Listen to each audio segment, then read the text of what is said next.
Top Sporto lygą visai netrukus stebėsime įdomias 33 turo rungtynes, kuriuose Širvintų futbolo stadione susigrums Vilniaus rajono Transinvest bei Kauno rajono Hegelmans. Iš Richardo Šveikausko Matas Vareika buvo nuslopintas, dabar Arvydas Novikovas jau įsibėgėja, visgi priverstas kiek sustoti.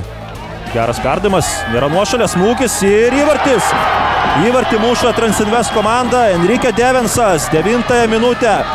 Vėl džiaugiasi įvarčiu, 15 tikslus smūgis ir ten puikus Arvydo Novikovo perdavimas. Na, labai sunku pasakyti, kur ten buvo Klaudijus Upstas, bet Styvas Kingė buvo tikrai netoli Enrique Devenso.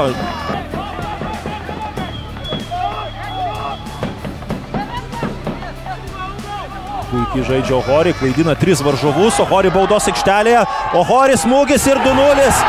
Renosuke Ohori 20 minutę naudojasi varžovų klaida ir įtvirtina Transinvest ekipos pranašumą 2-0 ir Japonas dvigubina rezultatą ir žinoma Hegelman komandai reikia prabusti, tokia klaidų virtinė buvo toje situacijoje, čia žinoma yra paskutinis tas momentas, kada jisai atrado tokį talentą, bet apie tai kiek vėliau, nes Račenka su kamuoliu, jos smūgis, skersinis, dar viena proga.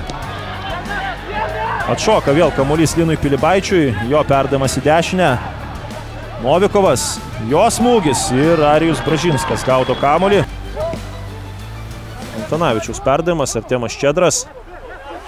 Klaidina Novikovą, perdavimas arčiau vartų, smūgis galva, Čupičius. Novikovas. Netikslus perdavimas ir čia gali būti pavojinga. Transinvest bėga į kontrataką, Vareika baudos aikštelės prieigose, Vareika baudos aikštelės, smūgis ir įvartis. Matas Vareika šaltakraujiškai 50 minutę klaidina varžovą, siunčia kamuolį į tolimą į vartų kampą ir gaivina intrigą šios dienos rungtynėse. 2-1 grubi Transinvest klaida aikštės viduryje ir Matas Vareika neatleido šį kartą oponentams. Atrodė ten jau Richardas Šveikauskas visai neblogai gynėsi. Dar šius postringimus, bet skanduotę Matas Vareika mato nereikia.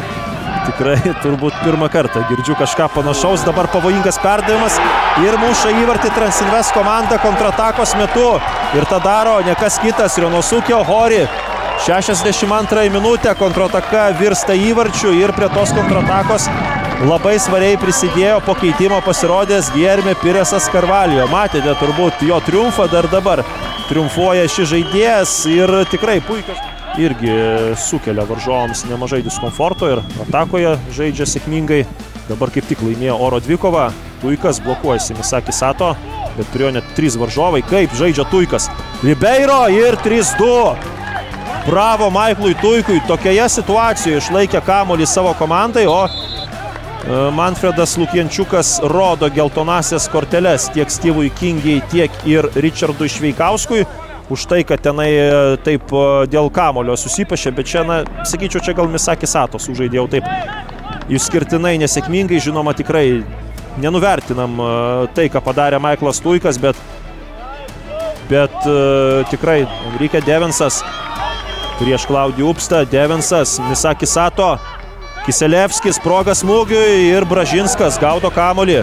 Puikus jo perdavimas, Boladži Adžiai, jo perdavimas į baudos aikštelę, Tuikas, atmetamas kamuolys, Koičius, jo smūgis kairė koja, Rikošetas, Čupičius atmuša kamuolį, Kageras laimėjo oro dvikovą.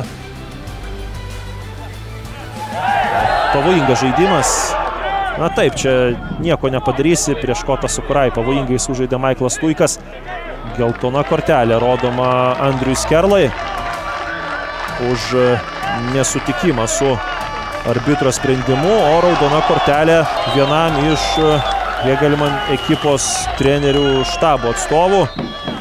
Jis gali atlikti standartinę situaciją, bet paliekamas kamuolys. Karlosas Eduardo, jo smūgis, Bražinskas atmuša kamuolį ir vienas paskutinių šansų Hegelman komandai, tolimas įmetimas, atšoka kamuolys, Čupičiaus rankose jis dabar yra.